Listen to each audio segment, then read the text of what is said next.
বাংলাদেশের সর্বশেষ গুরুত্বপূর্ণ আপডেট সংবাদে আপনাকে স্বাগত। শুরুতেই সংবাদ শিরোনাম, পরে বিস্তারিত।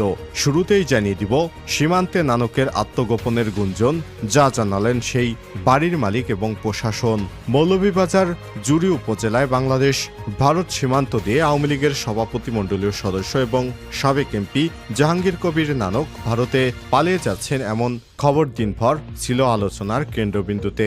সামাজিক যোগাযোগ মাধ্যম সহ বিভিন্ন মাধ্যমে ছড়িয়ে পড়া এ খবরের সত্যতা জানতে পুলিশ অভিযান শুরু করে। অভিযানে নেতৃত্ব দেন মৌলভীবাজারের police super MKH Jahangir Hossain.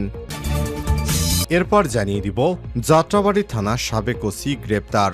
Dhaka মহানগর পুলিশ ডিএমপির যাত্রাবাড়ী থানার সাবেক ওসি আবুল হাসানকে গ্রেপ্তার করেছে পুলিশ। বৈষম্য বিরোধী ছাত্র আন্দোলন চলাকালে রাজারবাগ পুলিশ লাইন্সের উপপরিদর্শক মোহাম্মদ ময়নাল হোসেন ভূঁইয়ার ছেলে ইমাম হাসান তাইমকে গুলি করে হত্যার ঘটনায় তাকে গ্রেপ্তার করা হয়েছে।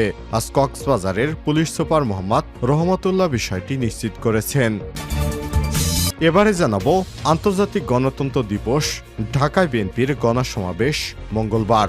আন্তর্জাতিক গণতন্ত্র দিবস উপলক্ষে মঙ্গলবার 17 সেপ্টেম্বর রাজধানীতে গণসমাবেশ করবে বিএনপি। এদিকে অনলাইন জুয়াকাণ্ডে আলোচিত সেই পুলিশ কর্মকর্তা ফের মেহেরপুরে। রাশিয়া থেকে দেশে পরিচালিত হচ্ছে বিভিন্ন অনলাইন জুয়ার সাইট এবং অ্যাপ। তাদের এজেন্টের মাধ্যমে মেহেরপুর জেলা শহর থেকে প্রত্যন্ত গ্রাম পর্যন্ত এই চিত্র দেখা যাচ্ছে। মহামারীর মতো ছড়িয়ে পড়ে সব জুয়ার সাইট এবং অ্যাপস ব্যবহার করে প্রত্যেক এজেন্টের মাধ্যমে মাসে 3 থেকে 4 কোটি টাকা বিদেশে পাচার হয়ে যাচ্ছে। অতি সম্প্রতি সব কর্মকাণ্ডে জড়িত এক পুলিশ কর্মকর্তার ফোন কল রেকর্ড কালবেলা প্রকাশিত হয়, যাতে আলোচিত অতিরিক্ত police super ASP Ajmal Hossain এবং তার এক অধস্তন সহকর্মী SI সাহেব আলীকে কথা বলতে শোনা যায়। সেখানে পুলিশ কর্মকর্তা আজমল হোসেন নিজেকে অনলাইন জুয়া চ্যানেলের একচ্ছত্র মালিক বলে দাবি করেন। এই ঘটনায় জেলা জুড়ে ব্যাপক প্রতিক্রিয়া সৃষ্টি হয়েছে। তবে সবকিছু পেছনে ফেলে 11 সেপ্টেম্বর পুলিশ সদর দপ্তর এক প্রজ্ঞাপনে প্রায় বছরখানেকের আগে মেহেরপুর থেকে মৌলভীবাজারে বদলি হয়ে যায় সমালোচিত এই ASP মোহাম্মদ আজমল হোসেনকে পুনরায় মেহেরপুরে সদর সার্কেলে প্রদান করা হয়েছে। জানিয়ে দিব ট্রাফিক সমস্যার সমাধান খুঁজতে বললেন অন্তর্বর্তীকালীন সরকারের প্রধান উপদেষ্টা প্রফেসর ডক্টর মোহাম্মদ ইউনূস। এবং সর্বশেষ জানিয়ে দিব মঙ্গলবারের কর্মসূচি নিয়ে সার্জিসের বার্তা। ছাত্র জনতার সঙ্গে মতবিনিময় কর্মসূচি শুরু করেছে বৈষম্য বিরোধী ছাত্র আন্দোলনের কেন্দ্রীয় সমন্বয়কেরা। এরই ধারাবাহিকতায় মঙ্গলবার কর্মসূচি নিয়ে বার্তা দিয়েছেন সাজিস আলম। সোমবার 9 সেপ্টেম্বর রাতে ফেসবুকে একটি স্ট্যাটাস দেন তিনি। সাজিস আলম বলেন, নারায়ণগঞ্জের সংগ্রামী সহযোদ্ধাদের সঙ্গে আগামীকাল অর্থাৎ মঙ্গলবার দেখা হচ্ছে ইনশাল্লাহ। স্ট্যাটাসে তিনি সাক্ষাৎকারের সময় স্থান জানিয়েছেন বিকাল 3টায় পৌর স্টেডিয়াম নারায়ণগঞ্জ। এর আগে রোববার থেকে ছাত্র জনতার সঙ্গে মতবিনিময় শুরু করেন আন্দোলনের সমন্বয়কেরা। এদিন সমন্বয়ক হাসনাত আবদুল্লাহ চট্টগ্রাম এবং মুন্সিগঞ্জ যান সাজিস আলম। এদিকে সোমবার নরসিংদীতে ছাত্র নাগরিকের মতবিনিময় সভা এবং সমাবেশের আয়োজন করা হয়। তবে মতবিনিময় সভা এবং সমাবেশ না করেই ঢাকায় ফিরেন সাজিস আলম। প্রিয় দর্শক, এতক্ষণ শুনছিলেন সংবাদ শিরোনাম, এবারে বিস্তারিত। তবে তার আগে বন্ধুরা, অনুরোধ থাকবে সংবাদটিতে একটি লাইক দিন। এই চ্যানেলে আপনি নতুন হয়ে থাকলে আমাদের সংবাদটি দেখতে দেখতে চ্যানেলটি সাবস্ক্রাইব করে রাখুন। কমেন্ট করে আপনার মূল্যবান মতামত জানিয়ে দিন বন্ধুরা, আপনি বিশ্বের কোন দেশ থেকে বা বাংলাদেশের কোন স্থান থেকে আমাদের সংবাদটি দেখছেন এবং শুনছেন। এবারে বিস্তারিত। সীমান্তে নানকের আত্মগোপনের গুঞ্জন, যা জানালেন সেই বাড়ির মালিক এবং প্রশাসন। আর সোমবার 16 সেপ্টেম্বর দুপুরের পর সামাজিক যোগাযোগ মাধ্যমে প্রচার হতে শুরু করে জাহাঙ্গীর কবির নানক জুরি শহরের একটি বাসায় অবস্থান করছেন। সেখানে আত্মগোপনে রয়েছেন তিনি। সেখান থেকে তিনি ভারতে পালিয়ে যাওয়ার পরিকল্পনা করছেন। এরপরই তল্লাশি অভিযানে নামে পুলিশ। এ সময় স্থানীয় হাজারো জনতা সীমান্ত এলাকায় অবস্থান করতে শুরু করে। স্থানীয়রা জানায়, দুপুরে আমরা খবর পাই জুরি শহরের গরুর বাজার এলাকার ঢাকা ইলেকট্রনিক্সের মালিক সাজিদের বাসায় অবস্থান করছেন জাহাঙ্গীর কবির নানক। এই সংবাদ প্রচারিত হওয়ার পর আমরা সেখানে খোঁজ নেই। পুলিশের তল্লাশিও চলে, কিন্তু তাকে পাওয়া যায়নি। বিকেলে জুরির ফুলতলা ইউনিয়নের বটুলি সীমান্ত এলাকায় পুলিশ এবং স্থানীয় জনতা অবস্থান করে তল্লাশি করে, তবে তাকে খুঁজে পাওয়া যায়নি। এ বিষয়ে জানতে চাইলে বাসার মালিক সাজিদ জানান, তার বাসায় যিনি আসছেন তিনি জাহাঙ্গীর কবির নানক নয়, তার মামা শ্বশুর। ওনার নাম জাহাঙ্গীর হয় মানুষের মাঝে ভুল বার্তা পৌঁছে গেছে।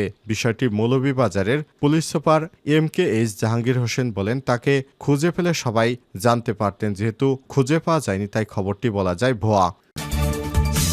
যাত্রাবাড়ী থানার সাবেক ওসি গ্রেপ্তার। ঢাকা মহানগর পুলিশ ডিএমপির যাত্রাবাড়ী থানার সাবেক ওসি আবুল হাসানকে গ্রেপ্তার করেছে পুলিশ। বৈষম্যবিরোধী ছাত্র আন্দোলন চলাকালে রাজারবাগ পুলিশ লাইন্সের উপপরিদর্শক মোহাম্মদ ময়নাল হোসেন ভূঁইয়ার ছেলে ইমাম হাসান তাইমকে গুলি করে হত্যার মামলায় তাকে গ্রেপ্তার করা হয়েছে। কক্সবাজারের পুলিশ সুপার মোহাম্মদ রহমতুল্লাহ বিষয়টি নিশ্চিত করে বলেছেন, সোমবার 16 সেপ্টেম্বর ডিএমপির অনুমতিক্রমে তাকে কক্সবাজারের টেকনাফ থানা পুলিশ গ্রেপ্তার করে। এ বিষয়ে জানতে চাইলে ঢাকা মহানগর পুলিশ ডিএমপির অতিরিক্ত কমিশনার ডিবি রেজাল করিম মল্লিক ঢাকা পোস্টকে বলেছেন, যাত্রাবাড়ী থানার সাবেক ওসি আবুল হাসানের বিরুদ্ধে যাত্রাবাড়ী থানাতেই মামলা রয়েছে। সেই মামলায় টেকনাফ থানা পুলিশ তাকে গ্রেপ্তার করেছে। যোগাযোগ করা হলে টেকনাফ থানার ওসি আব্দুল্লাল মামুন গণমাধ্যমকে বলেছেন, ডিএমপির যাত্রাবাড়ী থানার দায়ের হওয়া হত্যা মামলায় তদন্তকারী কর্মকর্তা এবং সংশ্লিষ্ট কর্তৃপক্ষের অনুমতি সাপেক্ষে এবং কক্সবাজারের জেলা পুলিশের নির্দেশনায় টেকনাফ এপিবিএনে কর্মরত আবুল হাসানকে গ্রেপ্তার করা হয়েছে। তাকে ঢাকা মহানগর পুলিশে হস্তান্তরের বিষয়টি প্রক্রিয়াধীন। উল্লেখ্য, গত 5 আগস্ট হাসিনার পদত্যাগ এবং দেশ ত্যাগের মধ্য দিয়ে আওয়ামী লীগ সরকারের পতনের পর পুলিশে ব্যাপক রদবদল শুরু হয়েছে। যাত্রাবাড়ী থানার দায়িত্ব থেকে সরিয়ে এপিবিএন টেকনাফে বদলি করা হয়েছিল যাত্রাবাড়ির সাবেক ওসি আবুল হাসানকে। ঢাকায় বিএনপির গণসমাবেশ মঙ্গলবার। আন্তর্জাতিক গণতন্ত্র দিবস উপলক্ষে মঙ্গলবার 17 সেপ্টেম্বর রাজধানীতে গণসমাবেশ করবে বিএনপি। নয়াপল্টনে দলের কেন্দ্রীয় কার্যালয়ের সামনে দুপুর 2:30টায় এই সমাবেশ শুরু হবে। বিএনপির মহাসচিব মির্জা ফখরুল ইসলাম আলমগীর সভাপতিত্বে এতে প্রধান অতিথি হিসেবে থাকবেন দলের ভারপ্রাপ্ত চেয়ারম্যান তারেক রহমান। গণসমাবেশে তিনি লন্ডন থেকে ভার্চুয়ালি সংযুক্ত হয়ে দেশ পুনর্গঠনের বার্তা দেবেন বলে জানিয়েছে বিএনপির নেতারা। এছাড়াও দলের নেতাকর্মীদের জন্য দিকনির্দেশনা থাকবে সমাবেশ থেকে। দলের ঢাকা মহানগর ছাড়াও ঢাকা বিভাগের বিভিন্ন জেলা থেকে নেতাকর্মীরা এই গণসমাবেশে যোগ দিবেন।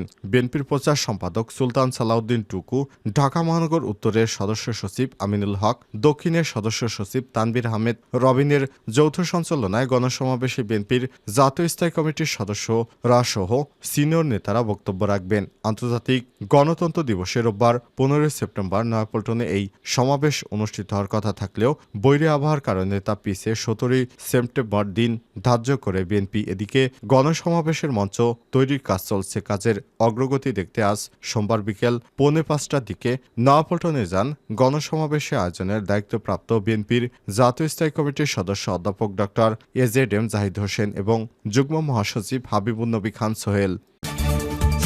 ট্রাফিক সমস্যার সমাধান খুঁজতে বললেন অন্তর্বর্তীকালীন সরকারের প্রধান উপদেষ্টা প্রফেসর ডক্টর মোহাম্মদ ইউনুস। সোমবার 17 সেপ্টেম্বর ঢাকা মেট্রোপলিটন পুলিশের শীর্ষ কর্মকর্তা এবং বাংলাদেশ প্রকৌশলী বিশ্ববিদ্যালয় বুয়েটের 2 ট্রাফিক সিস্টেম বিশেষজ্ঞদের সঙ্গে বৈঠকে প্রধান উপদেষ্টা এসব কথা বলেন। এ সময় তিনি বলেন, আমাদের যানজট কমাতে হবে, অবিলম্বে এর সমাধান খুঁজে বের করতে হবে। ট্রাফিক পুলিশকে যানজট বিরোধী কিছু পাইলট স্কিম গ্রহণ করতে হবে। বুয়েটের বিশেষজ্ঞদের অন্তত একটি রাস্তায় তাদের শিক্ষার্থীদের সহায়তায় কিছু ঘরোয়া সমাধান খুঁজে বের করতে বলা হয়েছে। তাদের স্থানীয় দক্ষতা ব্যবহার করে সিগন্যালিং সিস্টেম ঠিক করতে বলা হয়েছে। বৈঠকে প্রেজেন্টেশন দেন বুয়েটের পরিবহন এবং ট্রাফিক সিস্টেম বিশেষজ্ঞ অধ্যাপক মোয়াজ্জেম হোসেন। তিনি বলেন, শুধু ঢাকা শহরে যানজটে প্রতি বছর দেশের অন্তত 40,000 কোটি টাকা লোকসান হয়। ডিএমপির অতিরিক্ত কমিশনার ট্রাফিক নাজমুল হাসান বলেছেন, সম্প্রতি সপ্তাহগুলোতে আরও ট্রাফিক পুলিশ মোতায়েন করার পর ট্রাফিক পরিস্থিতি উন্নতি অব্যাহত রয়েছে। আগামী সপ্তাহের শেষ নাগাদ সম্পূর্ণ মোতায়েন আশা করা হচ্ছে। বৈঠকে আরও বক্তব্য রাখেন প্রধান উপদেষ্টা বিশেষ সহকারী লেফটেন্যান্ট জেনারেল অবসরপ্রাপ্ত আব্দুল হাফিজ, বুয়েটের সিভিল ইঞ্জিনিয়ারিং অধ্যাপক মোহাম্মদ হাদিউজ্জামান এবং ডিএমপির অতিরিক্ত কমিশনার ফারুক আহমেদ।